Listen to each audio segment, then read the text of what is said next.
Look into the atom, you get what you need. Look into magic, and you get what you need. That's Bob Camblin. Ah, quite a quote to start things off. It really is. Sets the tone, doesn't it? Absolutely. Yeah. Welcome, everyone, to the Deep Dive. This is where we take the sources you share and, well, we dig into them, try to pull out the core ideas. Exactly. And today, we've got a really fascinating mix focused on the artist Bob Camblin. We're looking at some of his writings, biographical info, reflections on his art. It's quite a collection. Yeah, it is. And our mission, really, is to get to the heart of Camblin. What made him tick? What's his art really about? Right. For those listening, you're maybe curious about Camblin, want to understand him quickly, get a good grasp without, needing a PhD in art history. That's the idea. We're here to guide Yeah. you through it. So, Bob Camblin, where do we start with someone like him? Seems like a complex figure. Well, maybe his roots, his Oklahoma upbringing back in 1928. That seems pretty fundamental. Okay.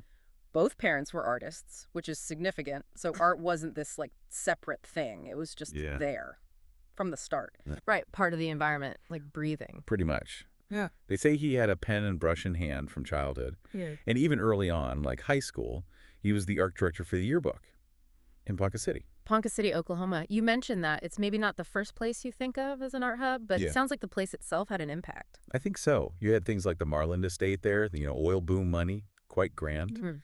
and that big pioneer woman statue. Ah, okay. Those big symbolic landmarks. Exactly. You wonder how seeing those things, that scale, that kind of statement, might have worked its way into his thinking early on. Makes sense. And he had early friendships too, right? Forrest Harrisberger. Yeah, from high school. Apparently, they just hit it off as friends first, but then this shared interest in drawing came out. Okay. They even did the Air Force Reserve together. And when they were stationed out in California, they'd sketch the coastline during downtime. Those shared experiences, they often lay groundwork, don't they? For sure. It's not always the formal training. It's the seeing things together, the conversations, maybe even the military structure contrasted with the freedom of sketching. It all adds layers. And Camblin wasn't just visual. He was a reader, a big reader. Oh, definitely. Voracious, apparently. Used to skip class to read. Right. Emerson, the I Ching, haiku, haiga. That's quite a mix. Philosophy, Eastern thought, poetry. Right. It points towards this interest in, well, simplicity, but also profound observation, capturing moments. You can sort of see the seeds of his later style there, maybe, that distillation. Yeah, like haiku saying a lot with very little. Exactly. That economy seems important early on. Then comes a really big moment, 1955, the Fulbright. Ah, Italy. Yeah. Yes. That seems absolutely pivotal. Not just a trip, but a real awakening. He was just blown away by the old masters, the Impressionists. Utterly captivated. And Venice especially. He called it his Emerald City. Wow, Emerald City, that's evocative. Isn't it? It became this touchstone for him, something he kept returning to, mentally and in his work. So, Italy in general, but Venice specifically. What else stood out? Well, the sheer range of experiences. You have the Uffizi Gallery in Florence, peak Renaissance art. Right. Just glorious. Right. But then contrast that with the Capuchin catacombs in Palermo. Oh, wow. The mummies, right? Exactly. He called them that, these preserved bodies. Talk about extremes, the height of artistic beauty, and then this very stark confrontation with mortality. How do you think seeing both those things impacted him? It must have been profound, Yeah. that juxtaposition. Maybe it fed into his later use of skulls, that interest in, well, the macabre, but also the structure beneath. And you see direct echoes of things he saw, like Botticelli's Venus or Primavera. Really? How so? Years later, he did work, like for KPFT Radio, where you see figures that recall those Renaissance forms, but maybe veiled or with hidden things inside them, like he absorbed them, internalized them, and then reinterpreted them through his own unique filter. So it wasn't just copying, it was a dialogue. Absolutely. A dialogue across time, layered with his own symbols and ideas. Okay, so after Italy, this transformative experience, he comes back to the U.S. What next? Well, practicalities. He actually worked as a map maker for a bit. Huh, map maker. That's interesting. Precision, representation. Yeah, maybe that played a role too. But then he moved into teaching art. Yeah. Ringling School, Rice University, other places. So he was in the academic world for a good while. For a significant period, yes. Teaching, being around other artists, students, part of that structure. But then something changed. You mentioned a departure in 1976. A major change, yeah. Right. He just left academia, made this really radical decision to become a full-time nomadic artist. Nomadic, so traveling. Constantly, back to Italy, France, Ireland, Mexico, the South Pacific, funding it by selling work, doing commissions, just immersing himself in different places, different cultures. Wow, that takes some serious commitment, just ditching the stability. It really does. It suggests he needed that direct experience, that freedom from the academic structure to really pursue his vision. Life itself became the input. And the sources you shared, they highlight some earlier work too, right? Before the nomadic phase. Yes, these intimate drawings and writings from roughly 1950 to 1974. Stuff never meant for public display. Ah, the private stuff, like looking over his shoulder in the studio. Exactly. Really unfiltered. You see him experimenting, working through ideas. The emotions are raw. It's crucial context for understanding where he ended up later. Okay, let's dig into that later work then. His philosophy, his style. It sounds like he wasn't chasing trends or gallery approval. No, not really. The feeling is his art aimed for a more direct connection with the viewer. Less about fitting into critical boxes, more about impact, resonance. Which fits with him leaving academia, right? Yeah, Seeking something more authentic. precisely. And his style evolved quite dramatically. He started more in abstract impressionism, capturing the essence, the feeling. Okay. But then, in the 70s, he develops this really unique style, mouche volantes. Mouche volantes, what does that mean? It translates to flying flies. It refers to those little floaters you sometimes see in your vision. Oh, okay. I know what you mean. So the name itself draws attention to perception, how we see. His style used dots and dashes, creating these optical effects, illusions almost. It wasn't passive viewing, you had to engage. So, pulling the viewer in, inspired by Dada, surrealism maybe. Yeah, there's a connection there. That anti-art spirit, the interest in the subconscious, questioning reality, his Mouches Volantes definitely fit into that kind of inquiry. And he also had this thing about anonymity, signing work as anonymous artists. Yes, Yes. which is fascinating. It's like pushing back against the ego, the great artist persona, focusing on the work, not the name. What do you think that was about? Maybe a belief in the collective nature of creativity, or wanting the art to stand completely on its own without the filter of his identity. It connects to his collaborations, too, like with Earl Staley and Joe Tate B&E Productions. They did these collaborative events, less about individual pieces. Interesting. And looking closely at the drawings from that time, you mentioned corrections. Yeah, you see areas covered with white paint or little bits of paper stuck on. It's like the process itself is visible. He wasn't hiding the changes, the rethinking. Showing the work behind the work. Kind of. And there's this mix. References to older poets like Hugo van der Goes, but then this raw emotion that feels almost like Goya. It's complex. Poetry and raw feeling. And his stated goal in the 70s was pretty ambitious. He wanted to take subjective, symbolic, even decorative art and turn it into something mystical. Mystical, like evoking deeper states. That seems to be the idea, moving beyond just looking, towards feeling, towards some kind of inner experience triggered by the art, creating experiences, not just objects. And specific images kept reappearing. Puppets, scarecrows. Skulls, glass reliquaries, yeah, a whole cast of recurring motifs. Which feel loaded with meaning. Definitely. They touch on mortality, vulnerability, the body, maybe containment. The sources link them to all sorts of influences. Freud, de Chirico, Grunewald, writers like Kazansakis, Günter Grass. Wow. So he's pulling from psychology, art history, literature. It seems so.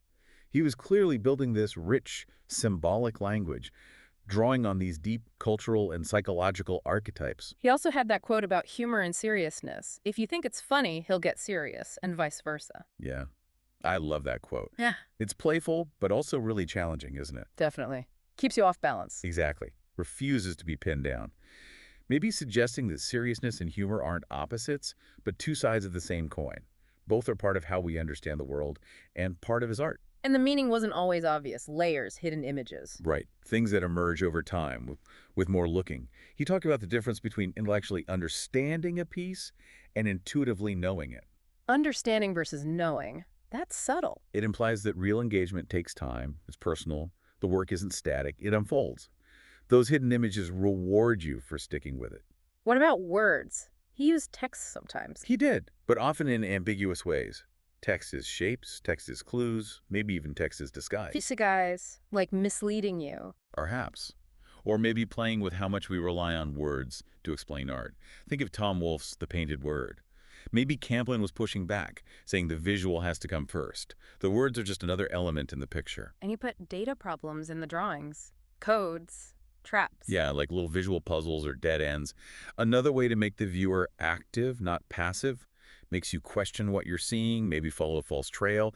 It disrupts easy interpretation. So it all comes back to questioning reality, perception, similar to surrealism, but different. Similar in the questioning, maybe, but his approach was distinct, and he had this interesting trajectory, some early social protest art, but later blending social realism with pure abstraction. And that ambition to remake Goya in 20th century terms. Huge ambition. Yeah. But it shows his awareness of art history, his desire to grapple with the big themes, like Goya did the darkness, the complexity of being human, but in his own contemporary language. Okay, so if we try to pull out the big themes running through all this, impermanence seems key. Change. Absolutely central. You feel that connection to Zen, maybe the I Ching.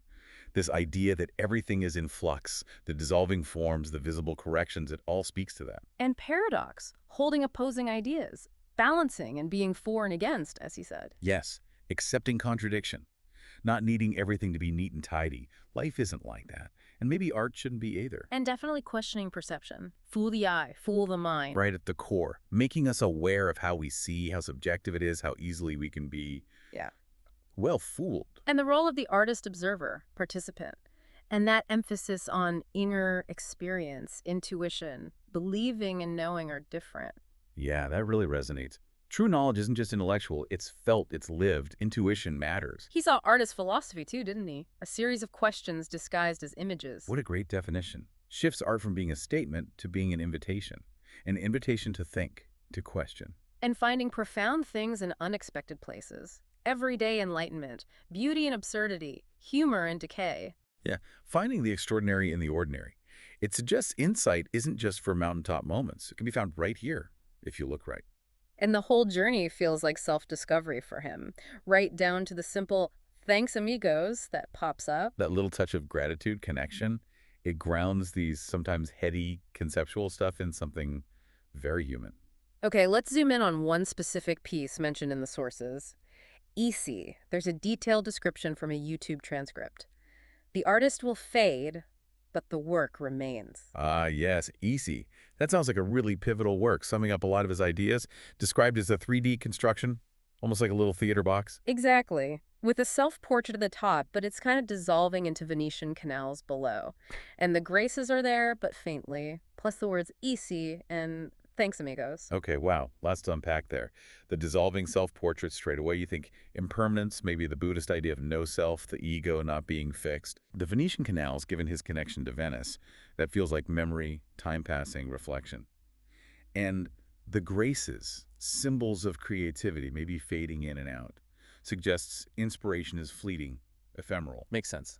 Then there's a burning candle, its light sort of merging with his head, and an inverted wine glass next to it. Very symbolic. Definitely. The candle illumination, life burning but also transient, right? It burns down.